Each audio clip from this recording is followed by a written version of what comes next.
abusia breaking news pa yen saka ya rehosem ye nyina enim Ernest Kumi. Yes, Ernest Kumi aye Akwatia MP a ne seat ba ho nsensem ya ye de call Parliamentary.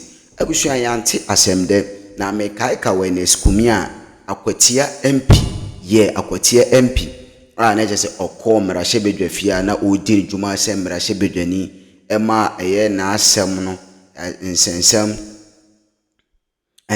eba ne nkonya ene ne seat ne ho a emre bi na nka epe na ache no parliament sa emrahye bedwani we ene ye sorry a GH1 TV da daily activities ya ene nam sa yen kopia omofra Kesi breaking news say eye Akwatia MP Ernest Kumi is there na say ene Ernest Kumi we are hosem ye pa we latest update abusuan eno so aba abetodwa ya de brashwe for ntinti wo hwe eye Ernest Kumi a emere atwam meritie ne yenti ne nka biom because ne seat ne nim se ewo aye under contention but na yenti ne nka biom utim se obi anim be bia wafa se ya blekuma no fa ye koye reverend no obi expect se Akwatia soso ye behwe na o maka ho asem nti emne tie ne yehu eye Ernest Kumi biom ene ya breaking news e beto Ernest Kumi wa ye nyame de abusua we ni ara ho sema aba betudwa enti ko GH1 obeka se Mr. Blogger sema okay hu pa yi we sure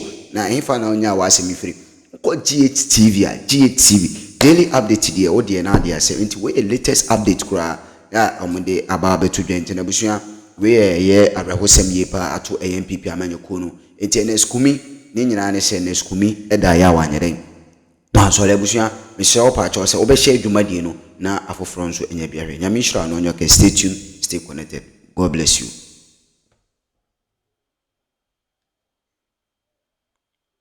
Was the EC boss. You saw the changing views of the political parties in how they held policies or how they saw policies by Afrajan. In spite of that, because of the ingenuity of Afrajan, he managed to hold the storm. Then Charlotte became EC, and the kind of attacks by the MPP on Charlotte, that's my vote count. And all the demonstrations they made, to the extent that when Nanado became president, under the watch of an EC led by Charlotte Osei, you understand, steps were taken to remove Charlotte Osei. What was MPP's view on that? Under Article 146. At that time, they didn't say anything wrong with Article 146. The application of Article 146. They didn't say anything with the opaque nature of Article 146. You understand? Charlotte Osei was removed. James came. When Nanado committed that abominable act, that essentially put the EC in a situation where she would be unable to discharge with her obligation, her duties as the EC, to deliver an election which will not only be free and fair, but which will manifestly be seen to be free and fair. What was the MPP's position? The same people who took to the streets and demonstrated on the basis of let my vote count. What was their position when some of our compatriots in South were disenfranchised in the parliamentary elections and were left without representation? What was their position when serious calls were made by a large section of the population on how the EC was handling her matters in a manner that detracted from the trust the people had in the ability to discharge her duties? What was their position?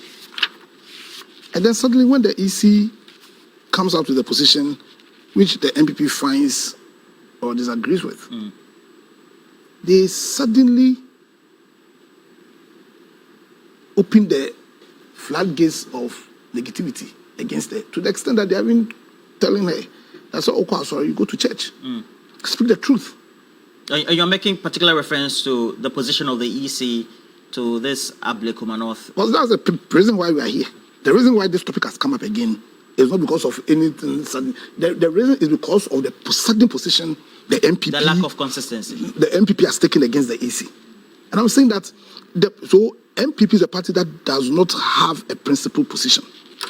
Their position is fueled by their selfish interests. And that selfish interest is not a national interest. Their interest to win power at all costs. The EC is just one example of the fact that the MPP right now is a party without principle, is a party without a soul, and it's a zombie party. It's a zombie party. They don't have a soul. Take the parliamentary issue. MPP, you make an argument. The speaker that you sponsored gave an opinion, a written opinion, that because Andre Siema, the then MP for what's it called? Aswa. Adanse, what was this? Formina, the then MP, because he resigned from the party, asked that he be removed from parliament, and made strong arguments. Then the same facts happened in 2024. At a time when they were pushing for the vacation for the Formina MP to vacate his seat, pursuant to Article 97 of our 1992 Constitution, and in line with their own Constitution. They had a huge majority, and so the Formina MP vacating his seat was not going to impact their agenda in Parliament in any way. Now, fast forward to 2024, where their seats in Parliament was 137 by the NDC. When presented with the same facts, the facts didn't change. The same facts, the MPP conveniently changed their position. The bigger question there is that what principle fuels their actions? And I'm saying that there is no principle. That what fuels their action is self-interest. And if you're a body, an institution, that does not have any principle for which you are ready to die for. It was Martin Luther King who said that if you're a man who is not ready to die for what you believe in, then you are not even worth being alive. Because then you are a man without a soul. And I'm saying that the MPP, having shown their lack of regard for principle, over the years, having shown that there is no principle for which they stand for, the MPP is a party without a soul. They are zombie, Z-O-M-B-I-E, a zombie party. So you've made that point. A zombie party. And their position over the last week is just fueling that belief that this is a zombie party. And you see, the CSOs need to be careful. Even Imani has always been consistent with... No, they are not a one body. You have Franklin Kojo with position A. You have Kofi Bento with position B. What is Imani's principle? It's interesting. You see, I'm saying that we all know, unless we're a hypocrite, that we all have a personal interest. We all have a personal interest. I have a personal interest. The political party has its interest. And we have the Ghana interest. And if you claim that you want to do politics at the highest level, then at no point in time should any of those interests, that doesn't mean your personal interest and the party's interest, override the interest of the nation. And two, you join a political party because you claim that your personal ideals, your personal values, your personal principles are in line with the principles and values of the political party. And they are principles that you tout, and that's why we join. And so that if you're a political party and you shift your principles, your values, based on your interest, then clearly you do not have any principle. That's on one hand. Yeah. So at the center of the conversation... Let me finish this point. Because you see, we need to also critically look at... So you're calling them out? Beyond the... I've finished with the MPP. I'm now going to the CSOs. I'm done with the MPP. Then you come to the EC. Okay. You understand? That my position on the EC is clear. My position on the EC has been consistent. That by virtue of the appointments Nana Akufo-Addo made, this EC can never discharge its duty. And that is my only reason why I did not support Esedin Ketia's call was not because I disagreed with his views on the EC, but I felt that because of his position as the chairman of the ruling government, to publicly come out with such a position undermines any attempt by anybody to put in a petition to remove the EC. And so, even though as a Ghanaian he had that right, for the greater good of all of us, not to undermine any. But I said he held that position, and indeed the party did even before they won the election. Yes, but I'm saying that you are party chairman. Your party is in power. You do not want to make a position known that may undermine any step, any legitimate step anybody would take. You see how we are reading, what the kind of readings we are making into the president's role in the attempted removal or in the petition to remove the Chief Justice. Even though he's essentially just a conveyor belt, you want to make a politics that the president, and so if you are party chairman, you can hold your position. But for the greater good of the whole, sometimes you can keep quiet on what your position is and allow, you understand? But if you don't detract from what I want to say don't take anything from what I want to say about civil society. About CCSOs. You understand? They are hypocritical in their position. You see, that politics of business that we are doing in this country is dangerous. Because you see, you form a CSO, and you form a CSO based on certain principles and ideals. The people who join that CSO are implied to be aligned to those principles. So it shouldn't be that one senior member of the CSO holds this position and the other. So then, in that case, how do we even understand the character of your CSO?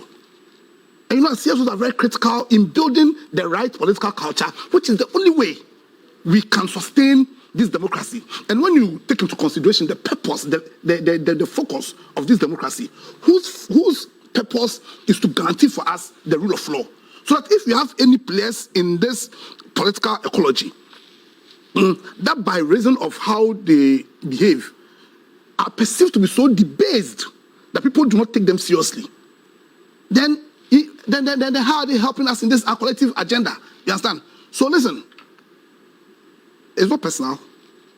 I agree with Franklin Kujo's position, but it's a problem if I say that I agree with Franklin Kujo's position, because I should be saying that I agree with Imani's position. But I don't know what Imani's position is on these, because one leader of Imani is saying A, another leader of Imani is saying B. Then would I be wrong if I come to a conclusion that what fuels some of these leaders in Imani, and that indeed they created Imani so they can use Imani to advance their parochial interests, their personal interests? No, I'm setting my view here. How can you have one institution, TV3, and then one TV3 person is saying this, and you understand? But you've created a CSO, and within the CSO, nobody knows what the CSO stands for, because you have very senior members of the CSO holding the so conveniently. So one of the CSO leaders is perceived to be with the MPP. One leader of that CSO is perceived to be with the MPP. Is perceived to be with he's perceived to be with another member of the CSO. So because he says he likes Dr. Mahmoud. You see, when you say you are creating CSO, even the EC votes. Sometimes it's like we are playing games here. Even the EC votes. Yeah, even the EC votes. So if you say you're saying that they may not necessarily be neutral, but they have to be seen to be exactly, and also they need to be seen to be holding one position. But you have a CSO, CSO as that, and then one leader goes to A. So is it a case that you've created a CSO to do business, and so at all times one you divide yourself, one should go to party A, one should go to party B. So at all points in time, that CSO will you see, listen. Please wrap up. Listen, I'm listening. You see, we are building a nation. We are just about 60-something years old. We are 68 years old. We are building a nation. And then because all of us are not going to live forever, we are going to die. You understand? We need to build a nation that is so strong, a nation principled on, founded on principles and values. Because principles do not die. We will die, but principles will not die. And we need to build a country that's so in tune with principle, because the principle of the country constitutes the soul of the country. And these political actors must also align to the principled positions. We must know that immediately all these the politicians, the political actors, the MPP, and some of these CSOs lose their soul. Then what they are doing is that they become so weak that they will not be in position, or indeed they'll poison the principal community we want to build. And we have a community that is so weak that it cannot guarantee for us the rule of law, which is the only way in which are rights that God Himself gave us, not any human being. My right to life, I'm finishing. My right to life, my right to my liberties, my right to pursue my own happiness, to own property, is a right that God gave to me. You understand? And that we, the people, like John Locke said in the second treatise to government, we agreed to fashion a social contract, and that social contract to create a government. Why? So that those rights that God gave me will be guaranteed. So if you have our politicians and CSOs are poisoning and killing the soul of the nation, then what they are doing is that they are killing my ability to be guaranteed the rights that God gave me. Okay. And we won't sit down for them to spoil the system for all of us. Okay. Dr. Subwan, we've come to the point where, well, at some point, just in the recent past, there was a disagreement. But is there a benchmark as to which body of managers, and it's always Dr. Afari-Gyan who and his kind or his colleagues at the time who are used as a benchmark, even though, of course, they came at the center of criticism and scrutiny during that 2013 election petition before the court, that the management of the Electoral Commission, indeed any other Electoral Commission apart from that one headed by Afari-Gyan, need to benchmark themselves by? And why is that? What should be their deeds, their actions? Yes, Ro, it's by God's grace we live, so we thank God for today. Good morning to our viewers, and good morning to all of us on the set. Roland, you see, in a kingdom of blind men, see, you only have one-eyed man, becoming a leader and a king. And in the animal kingdom, where you have lesser animals, you probably will have the ants leading. All right. Now, you see, what is it that Afari-Gyan did that probably has become, or he has, and his management has become, a reference point? For me, it wasn't any extraordinary thing that he did, except that he believed in his principles, and he actually decided that it is about nationalism rather than partisan alignments. And that is the missing link that we find between, the two female leaders of EC. Stories have been told that Afari-Gyan will call, IPAC, listen to them, but, he will still bring your ideas. And as it were, if he believes that what you are saying is not something that is going to help the national cause, he will still maintain his position. But if he believes that whatever you are saying is going to help the national cause, yes, he will bring your ideas together and then work on it. All right? But you see, for the past years, after Afari-Gyan left the scene, for me, one critical challenge that EC is facing has to do with trust and mistrust.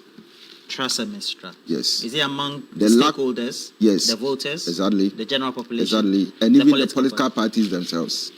Why? All right. Yes. Because, you see, when in Akan we say that etitramene biarano usro ayana.